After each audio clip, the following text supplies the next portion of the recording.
Vamos ao texto bíblico, Filipenses capítulo 3. Vamos a ler a partir do versículo 12. Diz assim: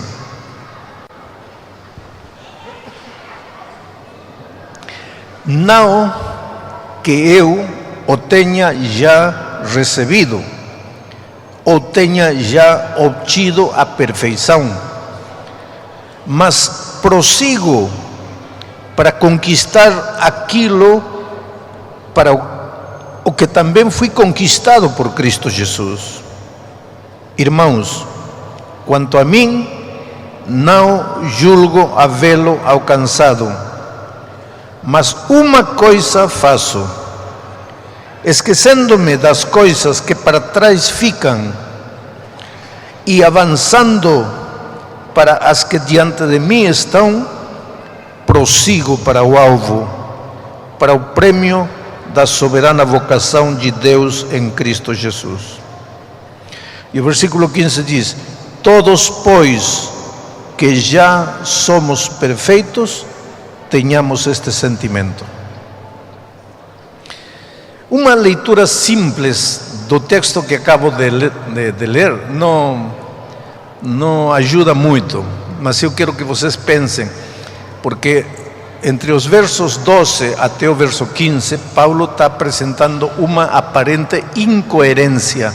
Veja, nos versos 12, 13 e 14, ele diz assim: Paulo, o grande Paulo, o gigante Paulo, quem não gostaria de ser como Paulo? Um exemplo para todo cristão, um grande evangelista, fundador de igrejas.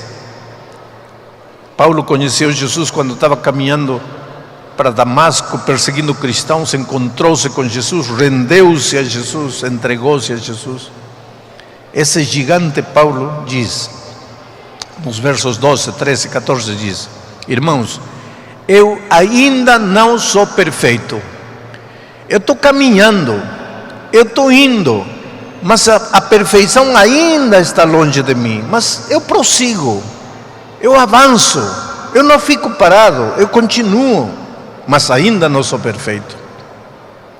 Agora no verso 15 diz: pois então, todos nós que já somos perfeitos.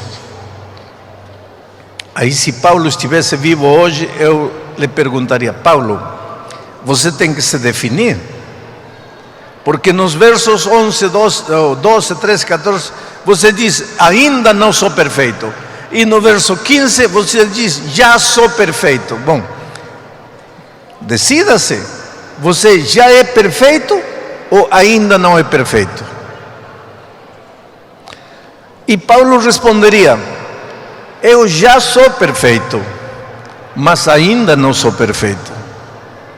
E aí nos deixa todos confusos. Então a pergunta que nós precisamos responder esta noite é: enquanto nós vivermos nesta terra, pode alguém ser perfeito?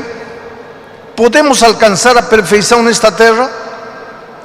Alguns cristãos acham que sim, e para isso pegam os versos 12, 13, 14 e não, alguns cristãos acham que não, e para isso pegam os versos 12, 13, 14 e dizem assim: aqui Paulo está claro, está dizendo que ele ainda não é perfeito, que ele prossegue para o alvo, para ver se um dia alcança a perfeição. Ora, se Paulo não era perfeito, como é que nós podemos dizer que somos perfeitos? Mas outros que acham que nesta terra sim se pode ser perfeito, pegam o verso 15 e dizem: aqui Paulo está sendo claro, ele diz que sim se pode ser perfeito. Então eu lhes faço esta noite a pergunta: nesta terra podemos ser perfeitos, sim ou não? Isto é chave. Isto é chave, porque se você acha que não se pode ser perfeito nesta terra, corre o perigo de cair na mediocridade, no conformismo, no cinismo espiritual. Vive pecando, vive caindo, vive fracassando, e depois se desculpa e diz assim: pois, nem Paulo era perfeito, quem sou eu para ser perfeito? Você vê que é perigoso.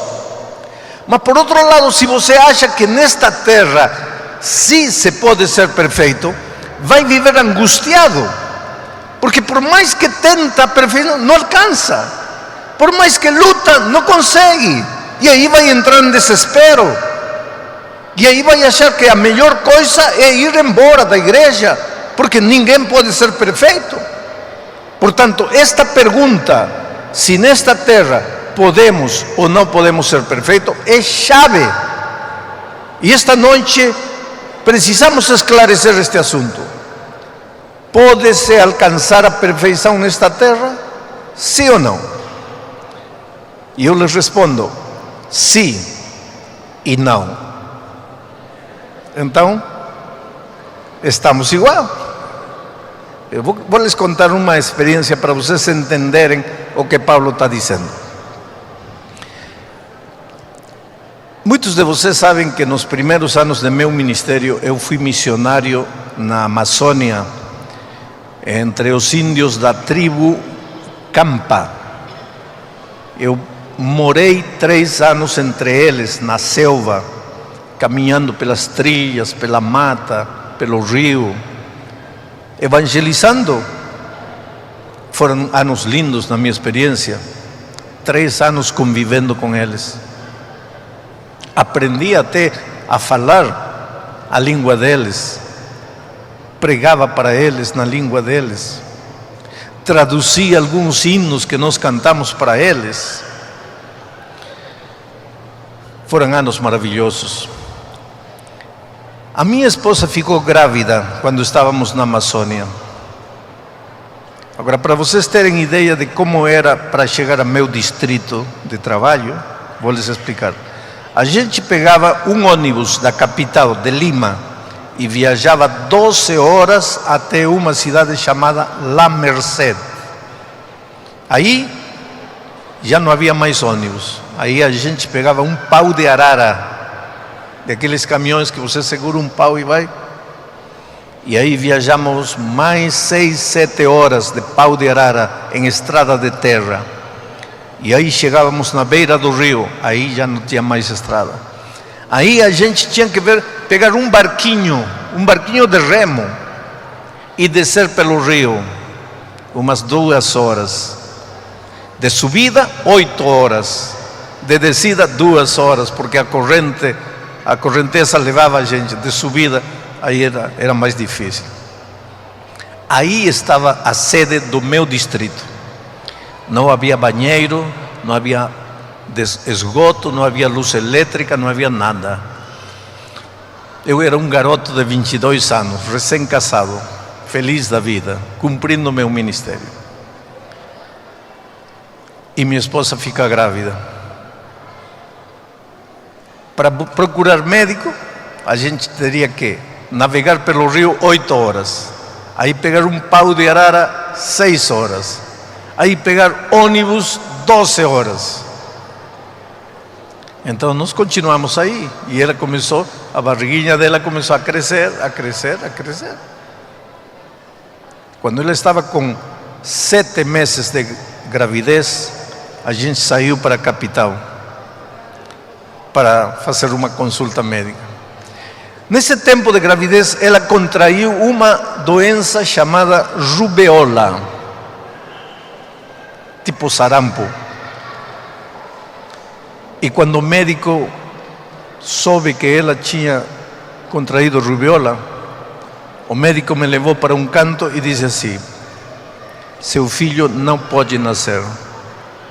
Falei: por quê? Vai nascer defeituoso e vai ser uma carga para você e para sua esposa o resto da vida. Esse menino vai ser uma cruz para vocês. Vamos interromper essa gravidez. Mas 6 meses de gravidez, 7 meses de gravidez. Eu falei: não, eu acho que minha esposa não vai aceitar. Quando falamos para ela, ela imediatamente, instintivamente segurou sua barriga. e disse: não, meu filho vai nascer. O médico disse: eu acho que a senhora não entendeu. Eu acho que toda mãe tem direito de sonhar com um filho, só que seu filho não vai sair normal. Seu filho vai sair defeituoso. Agora, eu estou falando de quase 40 anos atrás, quando não haviam os exames de hoje, quando não havia a tecnologia de hoje, porque hoje, 15 dias depois de grávida, a mãe já sabe se vai ser menino, se vai ser menina. Hoje a tecnologia mudou, estou falando de 40 anos atrás. E eu segurei a mão de minha esposa e disse: filha, eu estou a teu lado.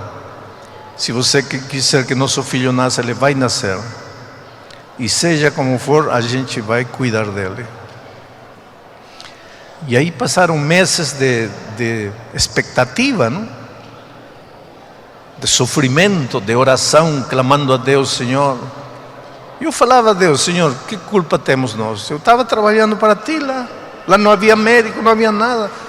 Faz um milagre pela gente. Queremos ter um filho, sim, mas um filho para a glória de teu nome, um filho que te sirva, não? Agora, tua vontade é soberana, tu sabes o que podes fazer com a gente. E chegou o momento de nascer. Fizeram uma cesariana na minha esposa. Colocaram anestesia, a criança nasceu. Eu lembro que quando ela começou a voltar da anestesia, começou a acordar, nem olhou para mim, olhou para o médico. E a primeira pergunta que ela fez foi: doutor, meu filho está perfeito? E o médico disse assim: senhora, seu filho, graças a Deus, está perfeito. Agora, eu nunca entendi ao médico, porque meu filho não tinha dente, não tinha cabelo, não andava, não falava, inchado o rosto assim, 9 meses no líquido aí dentro da mãe. Horrível, assim, inchado. E o médico disse: está perfeito. Como perfeito? Agora eu pergunto para vocês: estava perfeito ou não estava perfeito? Estava perfeito, mas não estava perfeito. Mas como? Agora que você vai entender o conceito bíblico da perfeição. Meu filho estava perfeito para ser um nenê recém-nascido, mas não estava perfeito comparado com um adulto de 25 anos. Aí não estava perfeito. Mas vamos dizer que passassem 5 anos. Agora meu garoto tinha 5 anos. Continuava deitado na cama, sem dente, sem cabelo, sem se mexer, sujando a fralda. Estava perfeito? Já não estava perfeito. Mas como é que 5 anos atrás estava perfeito, no mesmo estado, e 5 anos depois, no mesmo estado, já não está perfeito? Isso é interessante para pensar. Mas vamos dizer que agora meu filho está com 8 anos. Correndo, arrancando as mangas da chácara do vizinho, jogando pedra na vidraça do vizinho, tocando o timbre, a campainha do vizinho e correndo, amarrando lata no rabo do gato. Está perfeito ou não está perfeito? Perfeitíssimo. Queridos, eu sempre digo: deixa teu filho ser filho, deixa tua criança ser criança. Às vezes os pais queremos que a criança viva a vida de adulto. Deixa a criança ser criança, deixa quebrar a perna, deixa. Isso é parte da vida. Vai contar o que quando for velho? Deixa tua criança ser criança. Não coloca na criança responsabilidades de adulto. Mas vamos dizer que passa o tempo. Meu filho está agora com 25 anos. continua quebrando a vidraça do vizinho, continua roubando manga da chácara do vizinho, continua amarrando lata no rabo do gato. Está perfeito ou não está perfeito? Não, já não está perfeito, já está doido. Agora, o que estou querendo dizer? A perfeição, querido, não é um lugar aonde você chega. Perfeição é um processo. É um processo. A criança recém-nascida é perfeita para ser criança, mas não é perfeita comparado com um adulto de 25 anos. Aos 2 anos, ela tem que ter se desenvolvido para ser perfeita. Se não se desenvolveu, já não é perfeita. Porque a perfeição cristã é um crescimento, também é um crescimento, é um desenvolvimento permanente. Por exemplo, quantos foram batizados estes dias? Levantem a mão. Todos vocês que levantaram a mão, vocês são crianças recém-nascidas. Uns têm 2 dias de nascido na vida cristã, outro nasceu, acaba de nascer agora, tem nem meia hora de nascido. Vamos esperar que vocês tenham dentes espirituais? Ainda não tem. Vamos esperar que vocês caminhem? Não. São crianças recém-nascidas. Agora, quantos anos de cristianismo eu tenho? A vida toda. Sabe qual é a tragédia dos cristãos? É que vocês, recém-nascidos, podem olhar para mim e dizer assim: como o pastor Bulhão eu nunca vou chegar a ser. Como nunca? Mas vai ter que passar 66 anos para ser como eu. Porque eu tenho 66 anos de carreira cristã. A outra tragédia é que eu olhe para você e diga assim: se esse já é cristão, então eu já. Não. Na vida cristã, ninguém pode se comparar com ninguém. Todos temos que ter os olhos cravados em Jesus. Ele é nosso exemplo. Nós caminhamos para imitar a Jesus, para chegar à perfeição de Jesus. Mas enquanto vamos caminhando para aí, em cada passo já somos perfeitos, mas ainda não somos perfeitos como Jesus, mas já somos perfeitos para 1 ano, para 2 anos, para 10 anos. Agora, quando você para de crescer, aí se acabou a perfeição. A perfeição é crescimento diário, é um processo que não acaba nunca. Agora, este processo de crescimento em direção da perfeição pode ser desanimador para muita gente. Porque nesta longa caminhada você pode cair, você pode falhar. E quando você falhar, eu já disse a outra noite, o inimigo faz de tudo para você cair. E uma vez você caindo, ele é o primeiro em vir e dizer que você não presta, que não adianta se levantar, que você já fracassou 1 vez, 5 vezes. Então para que insiste? Para que continua? Vai embora, larga a igreja. Tudo isto é fantasia, tudo isto é utopia. Ninguém pode ser perfeito. É isso que o inimigo te diz. E Paulo agora vem e diz assim: eu ainda não sou perfeito, eu estou indo para lá. Mas no versículo 15 diz: mas já sou perfeito. Mas no versículo 12 diz: mas ainda não sou perfeito. Ainda não sou em comparação com Jesus, mas já sou, de acordo ao tempo de cristianismo que eu tenho. E Paulo diz: mas uma coisa faço. E aqui está o secreto para uma vida cristã vitoriosa. Uma coisa faço. Primeiro, esqueço-me de tudo que fica para trás e olho para Cristo Jesus e prossigo. Essa palavra prosseguir no grego, porque Paulo escreveu a epístola em grego, é a palavra lambanó. Estou ensinando para você uma palavra grega, lambanó. Amanhã você pode dizer para seu amigo que já fala grego. Se te perguntar que, você fala lambanó. E que lambanó? Prosseguir. Mas que é prosseguir? Que é lambanó em grego? Que significa? Lambanó em grego é prosseguir apesar de. Apesar de quê? Apesar das minhas quedas, apesar dos meus escorregões, apesar de que meus pés estão sangrando, apesar de que estou cansado, apesar de que estou desanimado, apesar de que às vezes não tenho vontade, prosseguir apesar de. Porque a vida cristã não é fácil.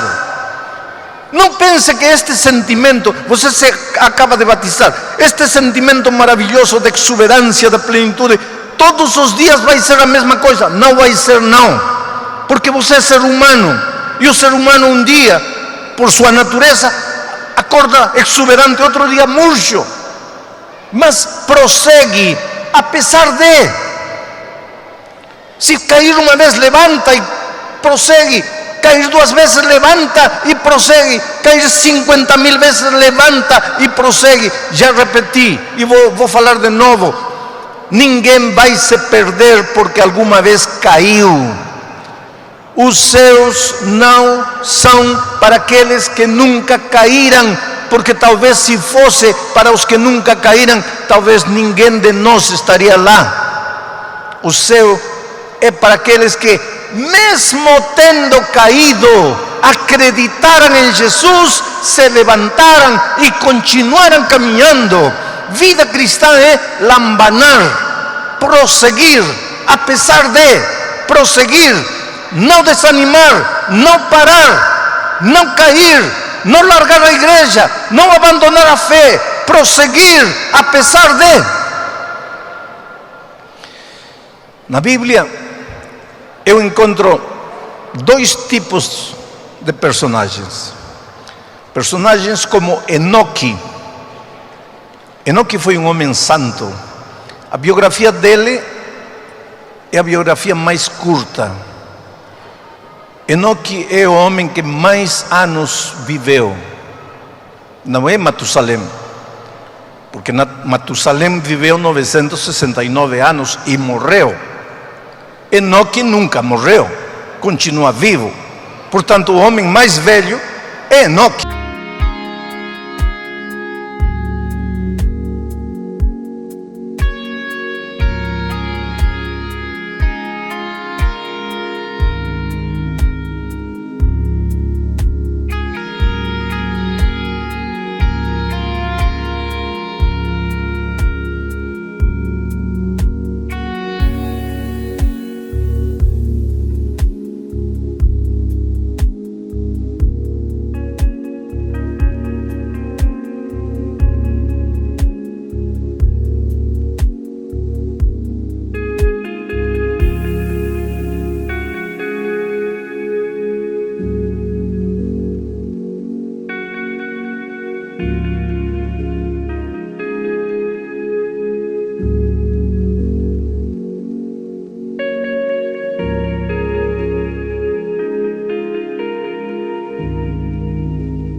Porque ele nunca morreu.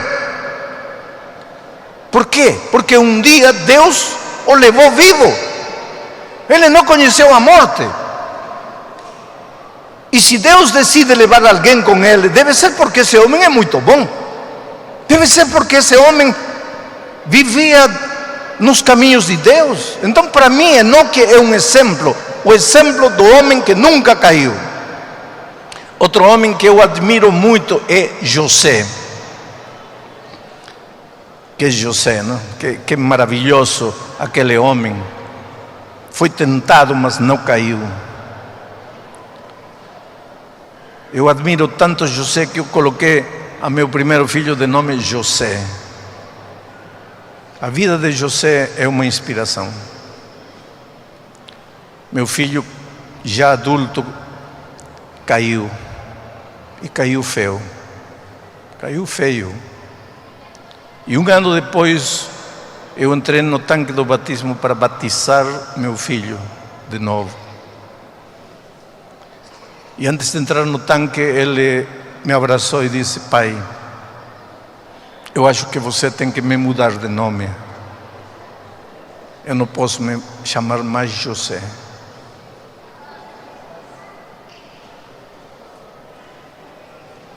Essa é a consciência humana, sabe? E eu disse para ele: filho, quando você sair da água, você está nascendo de novo. E teu nome novo vai ser José. Eu admiro José. Enoque, José, Daniel, que tremendo Daniel.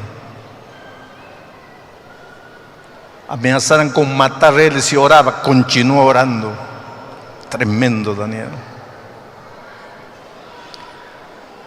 Mas na Bíblia também encontramos histórias como a de Davi. Davi, pecador miserável, roubou a esposa do general e, para que ninguém descobrisse o delito, mandou matar o general. Quer dizer, adultério e assassinato, intriga política, mentira, abuso de poder, um coquetel de pecados. Mas se arrependeu. Encontramos história como de Pedro, conviveu corpo a corpo com Jesus, cara a cara com Jesus 3 anos, e na hora H amaldiçoou e traiu seu mestre. Que você e eu traiamos Jesus, que nunca vimos ele corporalmente, poderia ter alguma justificativa, mas ele que viveu cara a cara com Jesus, traí-lo, mas se arrependeu. Agora, o interessante de tudo isto é que quando entrarmos pelas portas dos céus, estaremos lá. Enoque merece, José merece, Daniel merece, e do outro lado está aí Davi, Pedro. Eles também estarão no reino dos céus. Não porque pecaram, querido, cuidado, eles não estarão porque caíram, porque cair não é virtude. Eles estarão lá porque, mesmo tendo caído, se levantaram e continuaram. Oh, querido, pelo que mais você queira nesta vida, não desista. Não volte atrás, não largue as fileiras, não abandone, aconteça o que acontecer. Se você entrar lá como Enoque, como Daniel, como José, glória a Deus. Mas se entrar como Davi ou como Pedro, glória a Deus também. É o que eu digo todo dia a meu Senhor Jesus: Senhor, eu gostaria de ser como Daniel, como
como José. Mas se não conseguir, mas pelo menos deixa-me ser como Davi ou como Pedro.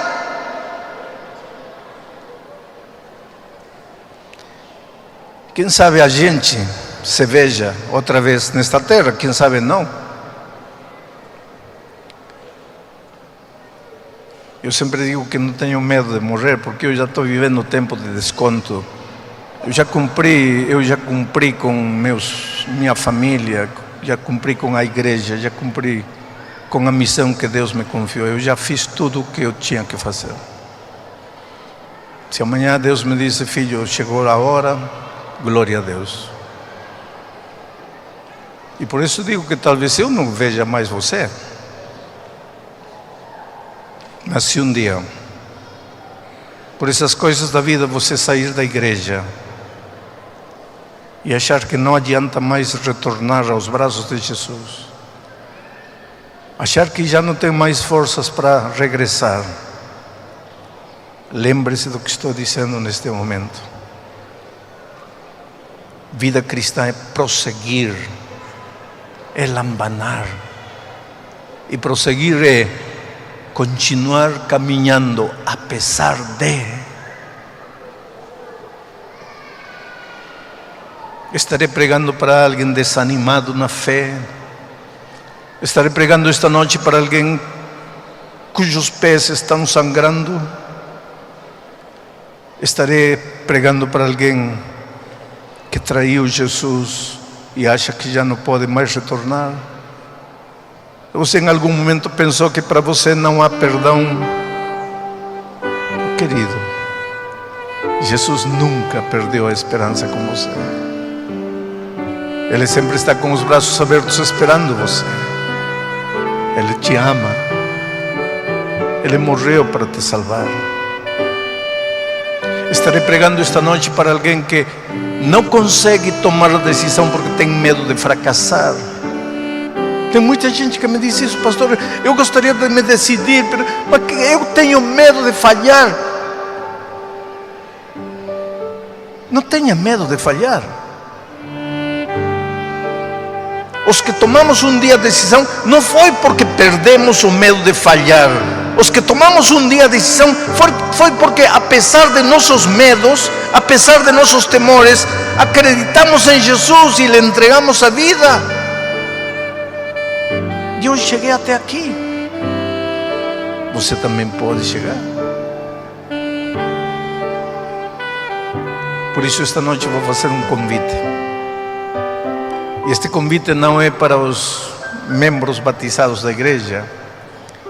Esse convite é para pessoas que esta noite vieram por primeira vez, trazidos por um amigo, por um vizinho, ou para pessoas que vieram outras noites, mas não tomaram a decisão.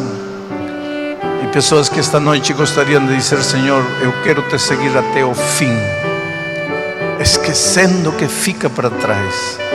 Quero olhar somente para Jesus e prosseguir até o fim da minha vida.